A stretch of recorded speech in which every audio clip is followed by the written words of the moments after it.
When I was a freshman in high school, I suffered a whole lot of depression from school, family, and life in general.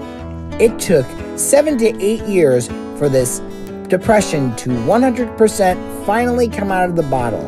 Here's the story.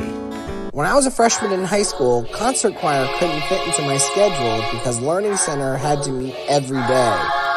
Lots of people who double up on study hall, take a regional high school elective, double on science or math or world language, don't get any electives at all, but that's very different as they chose to do it, and it wasn't an accommodation class, as Learning Center is an accommodation class. I was very depressed. I was also assigned to be in all collaborative classes freshman year of high school. Collaborative classes are a class where it's 2 teachers for the class. It was extremely limited on having a certain teacher for the class. It was mostly students from Learning Center in the class, which was basically the same kids in other classes. I was very depressed that I couldn't be with the friends who care about me, nor could I have a certain teacher for a class. When I was a freshman in high school, we had an 8-period daily schedule where you had to choose between a class and a lunch. It was really hard because there are a lot of good electives for me to find my path in, but at the same time, I want to get a chance to have lunch, and the problem with eating in class is dirty work, distractions, and some people could have a food allergy. In addition, I love chatting with friends, and lunch is the perfect time to do so. When I was a freshman in high school, we also had a science lab mini period that took up time from taking electives. Other core academic classes such as math, English, and global studies do not have a lab separate period. 23% of the students from my middle school applied to private high schools, which was totally unexpected as 100% of my middle school feeds into Fairfield Ludlow High School. When I transitioned from elementary school to middle school, only 4% of the students from my elementary school applied to private middle schools. They didn't have a lot of food selections at lunchtime, and they had awful drinks and snacks after the strict health policy came.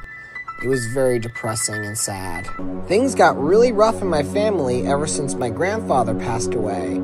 Ever since he died, my Uncle George from New York City, who doesn't like to help out at all in the family, had revealed his true nature, so he bailed out on all the traditions forever, made terrible, awful excuses on why he bailed out from them. Nobody in the family did anything when he bailed out from them. He participated in traditions with his friends in Washington, D.C. and the Jersey Shore, and he participated in traditions in Boston as well. Family is family, and we must get together. Family always comes first. Friends, long-distance friends, and traveling all come second. Ever since my grandmother sold her house, things got extremely rough. She moved to a little apartment built onto the back of my aunt and uncle's house with only 1 bedroom, 1 bathroom, 1 sitting room, and no kitchen. It's been hard since she shares the same kitchen and walkway as my aunt and uncle. It's not as easy to visit my grandma, and as a result, because of that, she calls way too much. And only one person at a time can hear what she's saying on the phone, and we don't know whether or not an emergency is occurring or not. In addition, my aunt spends a lot of her time taking care of my grandma, which takes up time from doing fun activities, and could even keep me from doing night activities if my aunt and her family were all away. My aunt cannot take care of grandma all the time.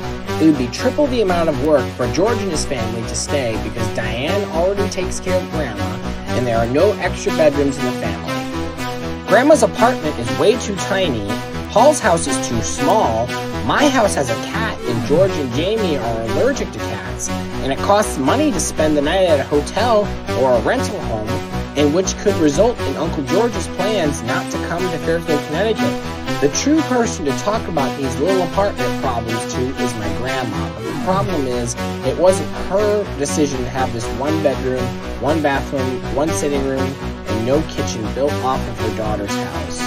Aunt Diane suggested it, and Grandpa accepted it, and the family knew that Grandpa wasn't going to move in with my aunt and uncle, as they knew he was going to die at some point. Grandma didn't request for this little apartment built off of the house, nor did she accept the offering from my Aunt Diane. Even worse, There have been many different versions of stories on how Grandma's apartment was decided by different family members, which has been really hard as it has made it extremely complicated and more hard to resolve. A lot of activity wasn't going the right way, and lots of memories were not turned out to be memories that were expected. I was extremely depressed. I had suffered a lot of depression because of these issues occurring in school, in my family, and life in general. I had thoughts of committing suicide and starting a new life because of all of these suffering issues occurring in school, family, and life in general. Instead of committing suicide and starting a new life, since I was too young to gain power, I decided to be a wizard and make things better by controlling by using magic. However, the imagination wizardry affected my grades, social life, watching great movies and TV shows, and some of my interests. Sophomore year started, I got concert choir in my schedule, an 8-period daily schedule turned into a block schedule, and I got a non-collaborative class, biology. I still dealt with a whole bunch of side effects from my imagination wizardry since it messed up a lot in my life, so it was extremely hard to get rid of the side effects. A lot of other activity not going the right way and memories that weren't supposed to be expected made it much harder to get rid of the imagination wizardry side effects. In April of my senior year, I committed to the University of New Haven. They established a Facebook group for University of New Haven Class of 2022 folks. I joined the University of New Haven Class of 2022 Facebook group. I saw in the group Michelle Lamaza's post. I fell in love with her, but it wasn't official because she wasn't sure if she was going to the University of New Haven, and I wasn't sure if she was 100% the one for me. I still didn't know what it meant for a couple to be with one another. I got anxious about getting to know her. In addition to my parents wanting me to live at home and commute, I was also anxious about getting to know her because of the imagination wizardry side effects. I talked to her about my interests, and she found them amazing. In May, she committed to Rutgers University, so I didn't have to worry about her that much. I was involved in band camp for my marching band. Band camp was extremely exhausting as we had 13 hours of rehearsal for 5 days, but commuting only made it more exhausting. Knowing that commuting has made it exhausting, I admitted to Mishula that I liked her, but I confused the text. She blocked me knowing that I liked her on social media.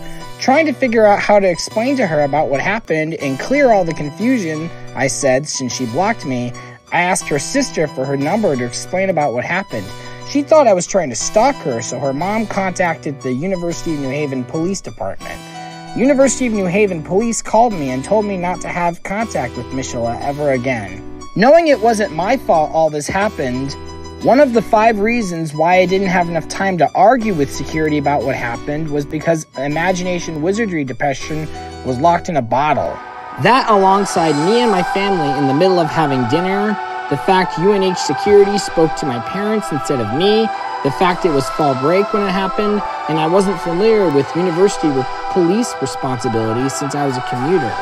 So, I decided to finally let all of my imagination wizardry response out of the bottle. I had way too much going on in school, family, and life in general. I didn't know how to respond in reality, and I was too young to gain power since I was only a minor. After remembering when me and my guitar teacher established I Don't Like High School, which only recalls my hatred against high school, me and my guitar teacher decided to rewrite I Don't Like High School and establish Don't Judge Me, to which, unlike I Don't Like High School, Don't Judge Me recalls all of my situations I went through during grade 9 depression. I wrote Don't Judge Me my second year of college and shared it to a lot of people, finally admitting to everyone it was too much for me to handle. Some imagination wizardry depression side effects went away, but still remained in place, a lot of them.